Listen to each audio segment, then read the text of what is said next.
Bonjour, bienvenue dans le podcast L'histoire des Germains, des Francs et des Mérovingiens, le podcast dédié à l'histoire de France durant le premier millénaire. Je m'appelle Xavier Je m'appelle Romain. Et je m'appelle JC. et ce podcast est notre création pour les passionnés d'histoire. Retrouvez-nous sur notre site internet www.meropodcast.fr pour en savoir plus sur notre projet. Et n'hésitez pas à nous écrire ou à nous laisser une appréciation sur votre application de podcast. On aime les feedbacks. Ceci est l'épisode 20, Cœur de pirate. C'est une activité vieille comme la mer, mais de quoi parle-t-on? Eh bien, tout simplement des flibustiers, des corsaires, des écumeurs des mers, des forbans, des frères de la côte, à savoir de la piraterie, évidemment. Car oui, la piraterie existe dans l'Antiquité, et nos amis les Francs semblent s'être fait une solide réputation dans ce domaine au IIIe siècle. Si les synonymes de pirate énoncés juste avant sont évidemment des anachronismes, le terme de pirate existe bien chez les Romains. On parle alors de praedo maritimus, celui qui fait du butin en mer, ou encore de latro maritimus, le mercenaire ou le brigand maritime. Enfin, le mot pirata, dérivé du grec peraetes et à l'origine de notre mot pirate, va commencer à être utilisé par Cicéron, puis par ses successeurs, mais avec une connotation très négative. Le pirate devenant en effet l'ennemi de tous par excellence. D'ailleurs, les termes grecs de lestes qu'on trouve chez Homère et de peraetes avaient également ce sens péjoratif, celui qui fait du butin, celui qui tente quelque chose, sous-entendu de malveillant. Et c'est employé dans un contexte maritime. À quoi ressemble un pirate antique? Que disent les textes et quelles sont les découvertes archéologiques? Les raids maritimes francs furent-ils réguliers ou plutôt un mythe, avec exagération des auteurs antiques? C'est ce que nous allons tenter de vous expliquer.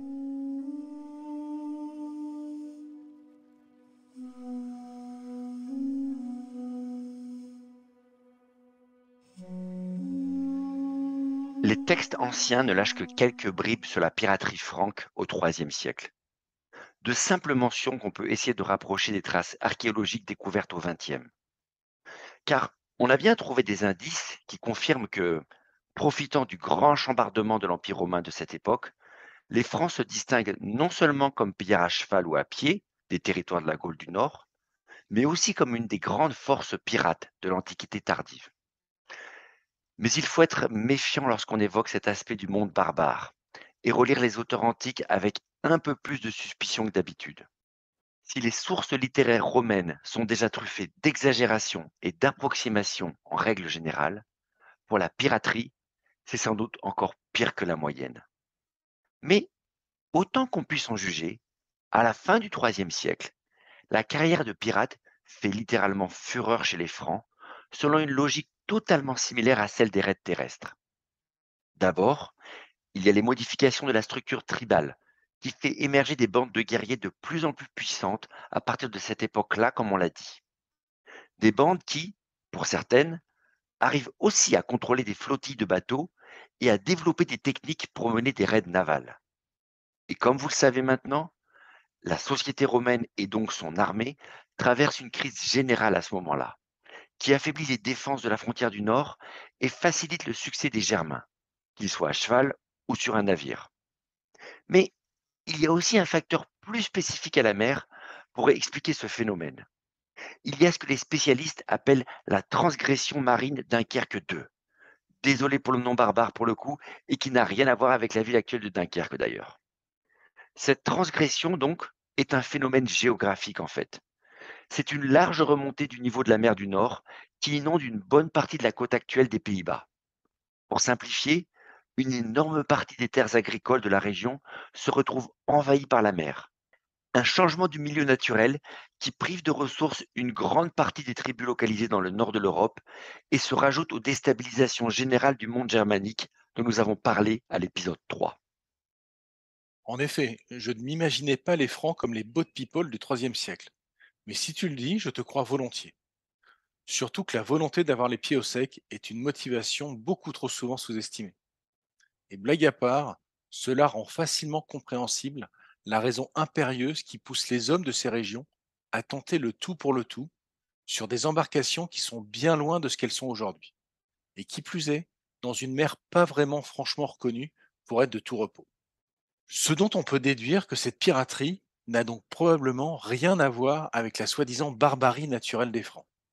Et puis, comme disait Steve Jobs, c'est quand même plus marrant d'être un pirate que de s'engager dans la marine, non? Sans doute. En tout cas, les raids maritimes vont accompagner les raids terrestres au IIIe siècle avec des pillards qui ravagent les rives de la mer du Nord et de la Manche. Des pirates qui fondent sur les villages côtiers de Gaule totalement pris au dépourvu et défendus principalement par les habitants. Des villages que les Francs pillent, brûlent ou rançonnent avant de repartir dans les brumes pour s'attaquer à leur prochaine cible ou de revenir profiter de leur butin chez eux, outre-Rhin. Alors attention, là encore, de ne pas s'imaginer de grandes armadas avant l'heure. La piraterie des Francs est d'abord et avant tout composée de petits équipages et de simples navires. Comme pour leurs collègues de l'infanterie, on a sûrement affaire à des chefs de bande entreprenants, rassemblant quelques bateaux et capables d'aller attaquer de grosses bourgades sans trop de défense. Et capables là aussi de mener des raids rapides, pas d'organiser un débarquement ou une invasion. Les études archéologiques des dernières décennies montrent d'ailleurs qu'une forte proportion de bourgades ou de villages côtiers de la province de Belgique ne vont pas survivre au IIIe siècle ou vont devoir massivement réduire leur taille et se fortifier. Donc, comme pour les raids terrestres, les pirates de cette époque ne s'emparent pas de la Gaule, mais déclenchent une énorme déstabilisation régionale. Une déstabilisation qui explique la transformation de l'habitat local le long des côtes pour faire face à la nouvelle menace venue de la mer. Et puis, les Romains ne sont pas non plus totalement dépourvus de moyens de défense. Non seulement les Romains trouvent les moyens de fortifier progressivement les côtes pour contrer peu à peu ces raids, mais les légions ont aussi des flottes pour faire face. Dès le 1er siècle, la surveillance spécifique du Rhin et des côtes a été confiée à une flotte de défense, appelée Classis Germanica. La Classis est une armada romaine répartie autour des grandes forteresses militaires du Rhin, comme Cologne par exemple. Elle est composée de bateaux étroits, à fond plat, pouvant mesurer plus de 20 mètres de long, des navires pourvus d'une trentaine de rameurs et parfaitement adaptés pour patrouiller sur les rivières de la Germanie ou même pour la navigation côtière. Une flottille bien réelle donc, et bien organisée, comme toujours avec les Romains, et qui permet de convoyer les troupes ici et là le long du fleuve. Et aussi d'empêcher les Germains, comme les Francs en particulier, de lancer des raids maritimes en empruntant la rampe de lancement du Rhin ou des côtes des Pays-Bas actuels. D'accord. Donc pour résumer, les raids maritimes sont apparemment très similaires dans l'approche à ce qu'on connaît sur Terre. Aucune réelle volonté de conquête, mais plutôt une stratégie de pillage du maximum de ressources et d'esclaves en un minimum de temps, en visant bien sûr les points faibles sur les côtes. Et les Romains ne se tournent pas les pouces pendant que les Francs développent de nouvelles techniques et stratégies sur mer. Sauf que, encore une fois, les Latins sont tellement dans une tempête d'emmerde au IIIe siècle qu'ils ne peuvent pas régler si facilement et si rapidement tous les défis posés par cette nouvelle approche des barbares du Nord. Probablement en effet. Et même si les textes sont muets sur le détail précis des opérations, une anecdote résume combien la défense maritime face à l'agression pirate est un des talons d'Achille de l'Empire romain. Une anecdote décrite uniquement par l'histoire Auguste qu'il faut donc prendre avec les pincettes habituelles, même si le protagoniste principal a véritablement existé. En 280, durant le bref règne de Probus, un certain Bonosus, général gallo-romain, commande les forces terrestres et navales stationnées à Cologne. Un militaire avec un parcours exemplaire, franchissant tous les échelons militaires dans les années 70, sous Claude le Gothique puis Aurélien, durant les guerres sur le Danube, pour finir à ce poste aux immenses responsabilités. Bonosus est un officier respecté et efficace apparemment. L'empereur Aurélien lui-même le tenait personnellement en haute estime pour ses prouesses militaires passées. Et un homme de confiance aussi. Vous vous rappelez d'un autre général gallo-romain actif sur cette frontière auparavant du nom de Posthume, non? Commander les légions sur le Rhin est une tâche qu'on ne veut donner qu'à un fidèle, un homme vraiment sûr. Probus garde donc Bonosus en charge de la Gaule du Nord une fois le calme rétabli, suite à la nouvelle vague d'attaque de 276 qu'il a dû mater personnellement, comme on vous l'a raconté la dernière fois. Une confirmation qui marque la confiance qu'on accorde à cet homme dans le cercle du pouvoir romain. Mais ça ne va pas durer, car en 280, Bonosus dirige maintenant seul de colonne les défenses du nord de la Gaule, et en particulier la fameuse Classis Germanica, la flotte de défense. Seul, vu que Probus est déjà reparti sur le Danube cette année pour écraser d'autres envahisseurs et qui lui a laissé le commandement total de la province. Et durant l'hiver 280, un groupe de Francs réalise ce qu'il faut appeler un véritable exploit qui va tout bouleverser sur le Rhin. Car nos Francs pénètrent durant la nuit à l'intérieur des fortifications romaines du port de Cologne, trompent la surveillance des gardes et atteignent la flotte de bateaux stationnés sur le Rhin. Et pour conclure ce coup d'éclat en beauté, ils mettent le feu au nez et à la barbe des Romains. Et en une seule nuit et une seule opération, notre commando franc anéantit d'un seul coup une bonne partie de la Classis Germanica et en même temps les défenses navales de Rome pour le nord. Bon, je ne sais pas si l'anecdote est vérifiable, mais si ça s'est passé comme ça, c'est bien que la réalité historique dépasse parfois la fiction, même à Rome. Parce que cette flottille, si j'ai bien compris, c'est la force romaine pour opérer dans le nord de la Gaule. Il n'y a pas d'autres bateaux ou d'autres classis pour protéger la frontière fluviale disponible pour un certain temps. Plus rien pour empêcher des raids de pirates de s'élancer via les Bouches du Rhin dans la mer du Nord. Et puis, il y a, j'imagine, le coût financier, car reconstruire cette flottille sera une entreprise coûteuse et longue. Donc c'est un coup de génie, en effet, de notre commando barbare. Les Romains les ont d'ailleurs appelés, et c'est la seule trace de cet événement dans les textes, les Specialis Actio Sectionem. SAS. Non, ce n'est pas une blague. Enfin si, c'est que des ineptias. Mais je trouve quand même que ça ferait un super pitch de film à Hollywood, avec un groupe de SAS avant l'heure s'infiltrant dans les défenses romaines. Bon, on s'enflamme un peu. Mais pour résumer, si le coup qu'ont porté les Francs est rude, personne n'est mort. En tout cas, pas en grand nombre autant qu'on le sache, comme pour une bataille rangée ou le sac d'une ville. La frontière romaine ne s'écroule pas. Les Germains ne débarquent pas en masse à Strasbourg ou à Mayence. C'est un coup sévère pour les Romains, mais ce n'est pas non plus le coup de grâce. C'est une simple tuile qu'on ne peut absolument pas comparer aux invasions géantes de 260 ou de 276.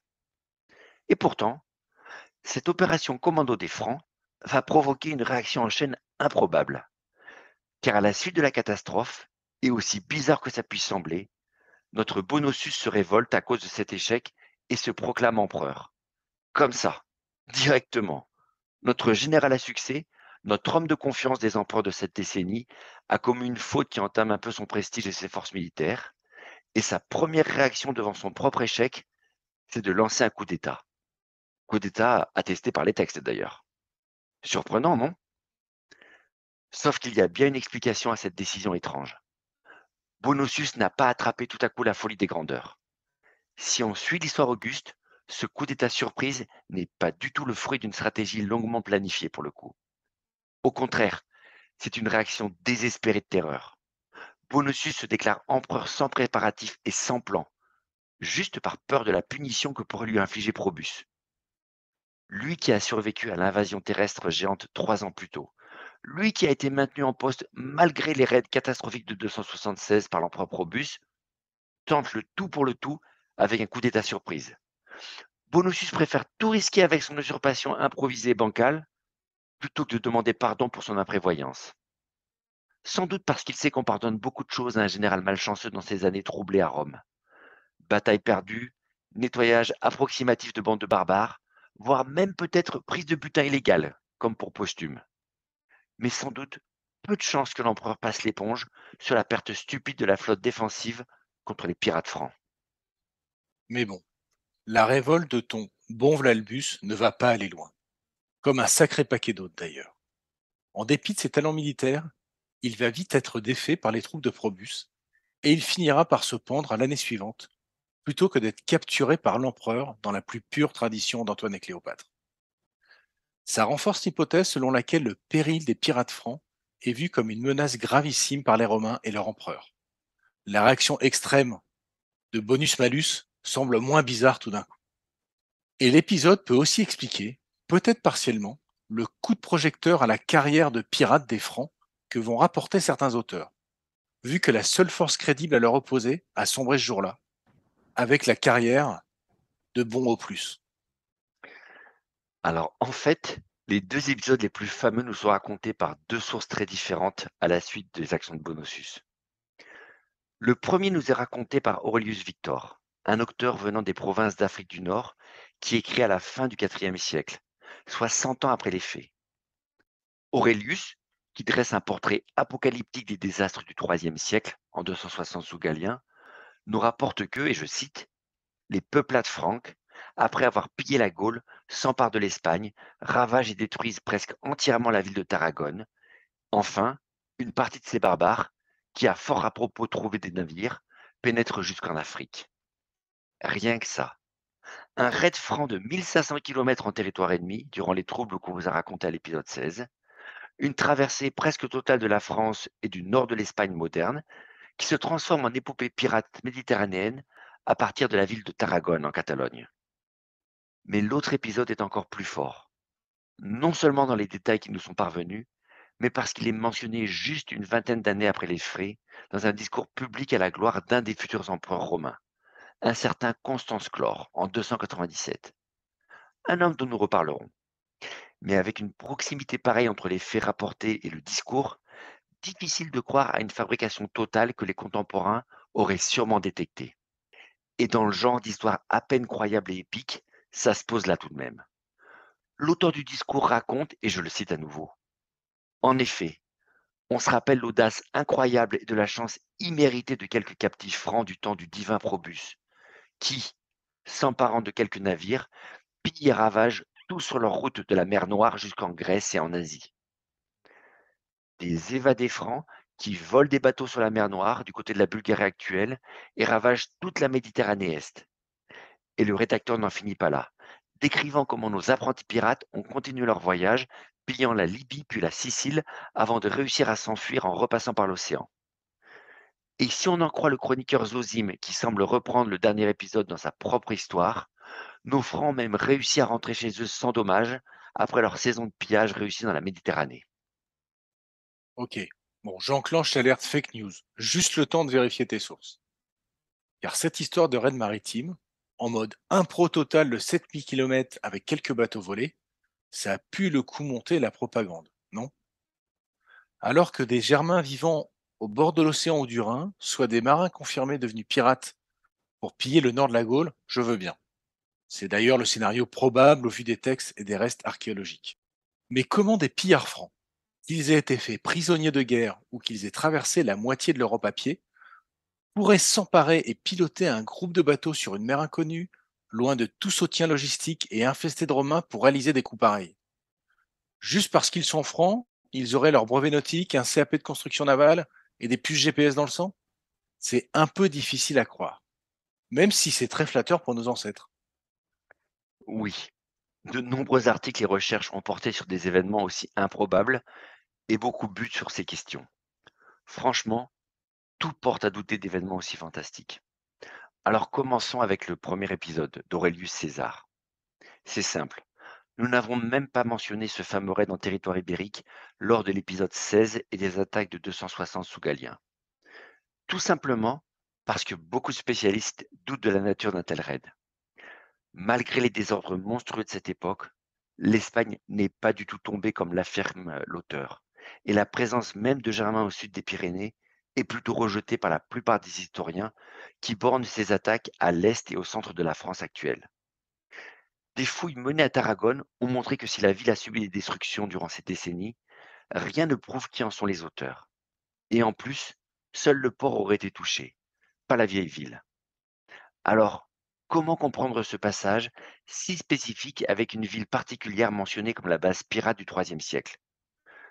Une théorie intéressante existe sur l'idée que les Francs aient pu arriver par mer et non par terre. Un grand raid pirate, justement, mené par des professionnels de la mer et les conduisant jusqu'à Tarragone en Espagne pour s'emparer du port avec une opération amphibie réussie. Avec cette hypothèse, on peut imaginer que ces Francs, experts maritimes pour le coup, et profitant du désordre partout ailleurs, n'ont pas été délogés et ont pu développer leur petite base pirate tranquille pour effectuer de nombreux raids à travers la Méditerranée pendant ces 2 décennies. Loin des armées impériales disponibles à l'époque, les Francs vont rester tranquillement accrochés à cette place forte et écumer la Méditerranée, en renforçant leur flotte et en recrutant sur place, jusqu'à ce que les Romains les délogent pour de bon. Honnêtement, c'est un peu fumeux ta théorie. Même si ça expliquerait pas mal de choses. Ces francs-là seraient eux de véritables marins à la base et auraient visé direct une base logistique efficace avec Tarragone pour mener des opérations en Sicile et en Afrique. Et comme les Romains sous Galien et Posthume sont occupés à leur guerre civile autour des Alpes pendant 15 ans, personne ne prend le temps de s'occuper sérieusement de ce qui se passe en Espagne. Bon, comprends-moi bien, j'aime le côté île de la Tortue de ton histoire 10 siècles avant l'heure, avec les Francs en frères de la côte, festoyant à la sangria et au chorizo. Mais reconnaissons que cela ressemble un peu à une théorie capillotractée qui se base uniquement sur un texte tardif et des fouilles sur des destructions dans le port de Tarragone dans cette période déjà troublée. Mais bon, pourquoi pas? Oui, c'est une théorie et pas plus, et qui oblige tout de même à tordre le texte pour trouver un sens à tout ça, ce qui est assez embêtant. La deuxième histoire rapportée présente des problèmes similaires qui sont encore plus compliqués à résoudre. Car là, difficile de parler des erreurs d'un auteur écrivant un siècle plus tard et déformant des faits trop lointains pour être connus de manière précise, comme Aurelius Victor. Nous l'avons dit, ce discours a été prononcé par un orateur gaulois identifié à Trèves et est parfaitement daté en l'an 297. On est donc à peine une vingtaine d'années après les faits. Ce n'est pas une preuve absolue, mais un sacré indice soutenant la véracité du propos. Trop de contemporains sont encore vivants pour que tout cela soit totalement cousu de fil blanc par un auteur imaginatif. Alors, reprenons les détails de l'affaire. Des groupes de prisonniers, donc, qu'on peut facilement imaginer être des déditis exigés par Probus suite à sa campagne monstrueuse de 276, ont été relocalisés sur la mer Noire, sans doute du côté de la Bulgarie ou du nord de la Turquie. Jusque-là, rien de surprenant. On a parlé de cette intégration massive de petits groupes de Germains dans les troupes romaines à travers l'Empire, comme le grand fait d'armes de Probus. Une relocalisation de prisonniers pour les mettre au service de l'Empire, qui a sûrement recasé pas mal d'hommes en Gaule, mais aussi à d'autres endroits. Et de là, un certain nombre d'entre eux auraient quand même réussi à se regrouper pour se rebeller, voler des bateaux laissés sans surveillance et quitter les bords de la mer Noire dans une fuite spectaculaire. Nos Francs vont juste retraverser des milliers de kilomètres de mer, réussir à mettre à sac des ports sur leur route pour se ravitailler avec succès et revenir chez eux en passant par Gibraltar. Une épopée tellement exceptionnelle que notre auteur l'aurait mentionné dans son texte, pourtant censé mettre en valeur Rome et son futur empereur Constance Chlore. Ouais. La grande évasion du IIIe siècle. C'est pas plutôt la grande vadrouille ton truc? Il nous prendrait pas pour des jambons ton auteur? Tu dis que c'est pas trop croyable que ça soit cousu de fil blanc vu la proximité du texte et des faits. Mais ils connaissaient la propagande les Romains, non? Au risque de me répéter, comment une bande de prisonniers francs peuvent-ils devenir des experts marins en partant d'une région inconnue et sans aucun soutien? Comment peuvent-ils ravager autant de côtes sans jamais se faire capturer ou avoir besoin de réparer leur bateau ou de soigner leurs blessés ou de regarnir leur rang? Sérieusement, ça ressemble à un film de série Z où il y a tellement d'improbabilités que ça tient pas la route 2 minutes ce scénario. Enfin, c'est mon avis. C'est vrai que tout est bizarre dans cette histoire, d'où l'autre interprétation possible défendue par certains historiens. Il se peut que l'auteur du discours regroupe divers cas de piraterie germanique à travers la Méditerranée et la mer Noire, sous le label erroné de franc, plutôt que germain.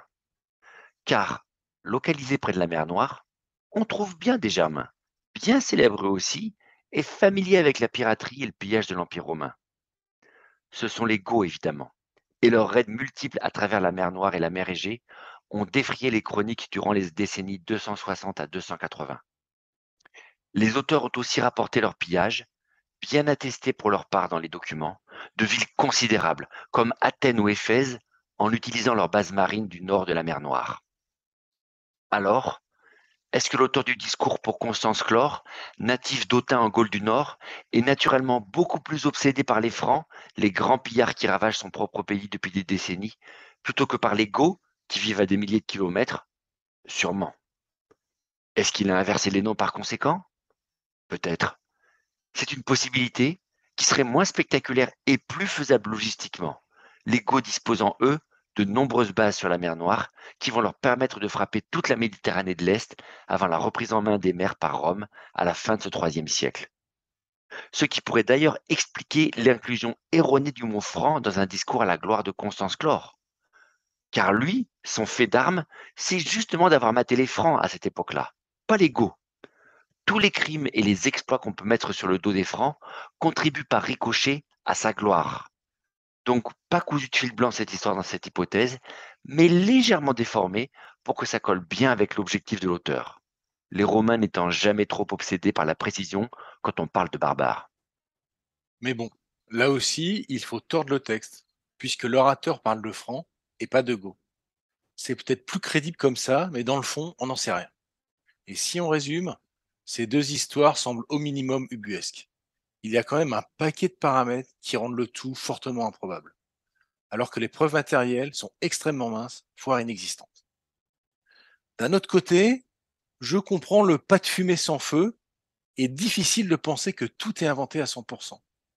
Pourquoi se lancer dans des histoires si bizarres, avec des détails spécifiques de lieux et de circonstances, si ce n'est qu'un vague délire rapporté par la rumeur?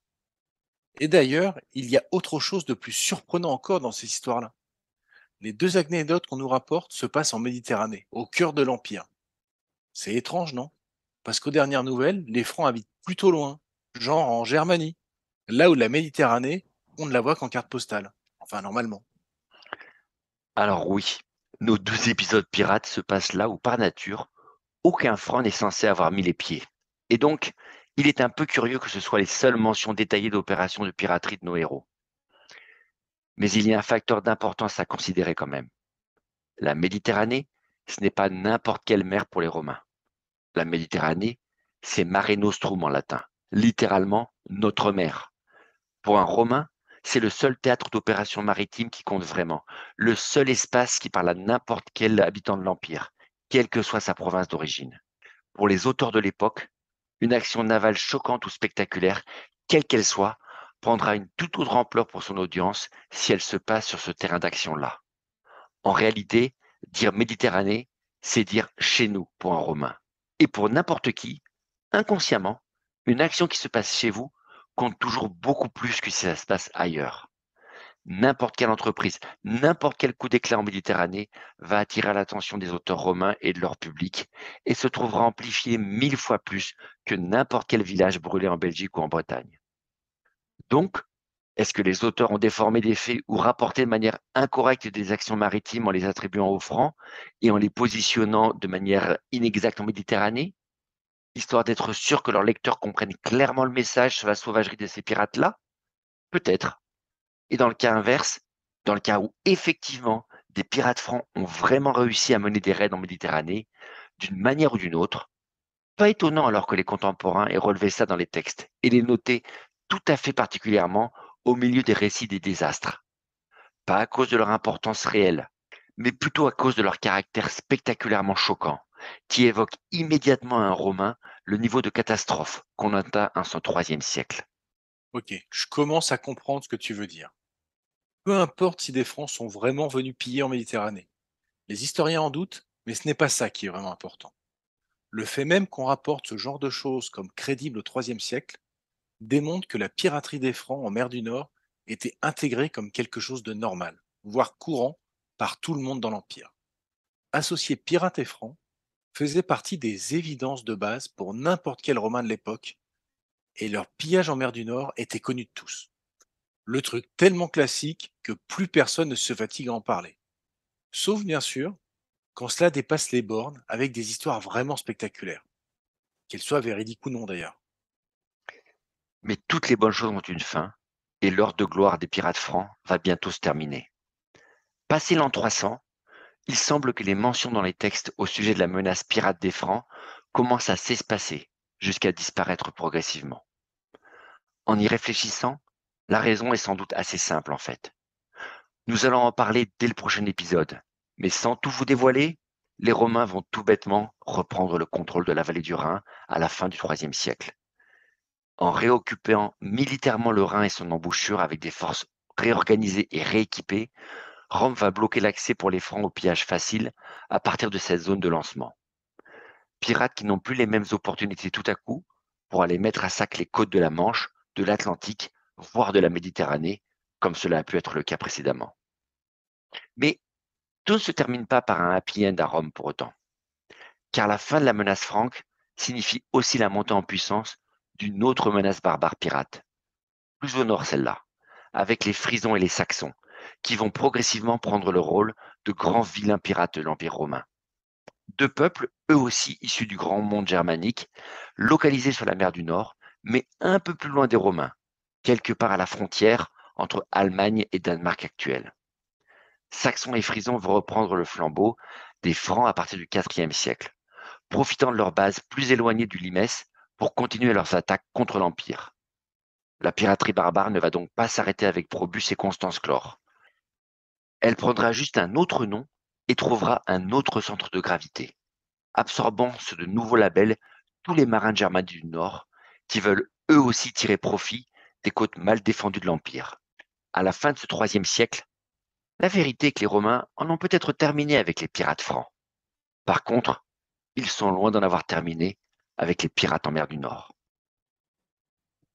La littérature et les traditions de l'Antiquité européenne nous laissent l'image des mers infestées de peuples de la mer, menaçant toute navigation commerciale, notamment romaine. Égéens, puis Tyrrhéniens, et Thraces menaçant les Grecs, plus tard Illyriens menaçant les Romains en Adriatique.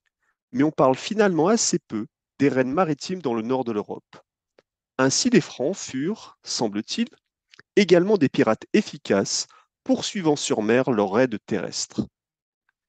À l'origine, les sociétés antiques considéraient le pillage et le trafic des esclaves comme un acte tout à fait légitime, et massacrer ou asservir ses ennemis était simplement perçu comme une opération glorieuse et fructueuse. D'ailleurs, l'historien Thucydide nous fournit d'abondantes preuves que les Grecs se livraient à la piraterie aussi bien que les barbares. Cette pratique n'était alors ni méprisable ni criminelle, c'était une profession avouée, et des siècles s'écoulèrent avant qu'elle ne soit considérée comme immorale. Ce moment charnière peut être situé lorsque Cicéron, dans son De Officii, traité des devoirs, définit le pirate comme l'ennemi de tous, communis hostis omnium. Dès lors, l'obligation de tenir parole et d'honorer ses serments ne s'applique plus au cas où l'on aurait affaire à lui, car il ne mérite pas d'être considéré comme un ennemi légitime. Le voisin franc hérite en quelque sorte de cette vision péjorative, de cette idée de l'ennemi illégitime. Les pirates du Nord, francs à ce stade mais bientôt saxons et frisons, resteront d'ailleurs une des préoccupations des nouveaux empereurs, Maximien et Dioclétien, pour les prochaines décennies, car une technique si lucrative pour de bons marins ne va sûrement pas disparaître au IVe siècle, simplement parce que les Francs prennent leur retraite. Et on retiendra, comme disait Steve Jobs, c'est quand même plus marrant d'être un pirate que de s'engager dans la marine.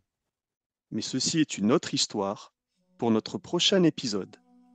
Merci d'avoir écouté cet épisode de L'histoire des Francs et des Mérovingiens, le podcast dédié à l'histoire de France durant le premier millénaire. N'hésitez pas à nous retrouver sur notre site internet www.meropodcast.fr et à bientôt pour notre prochain épisode.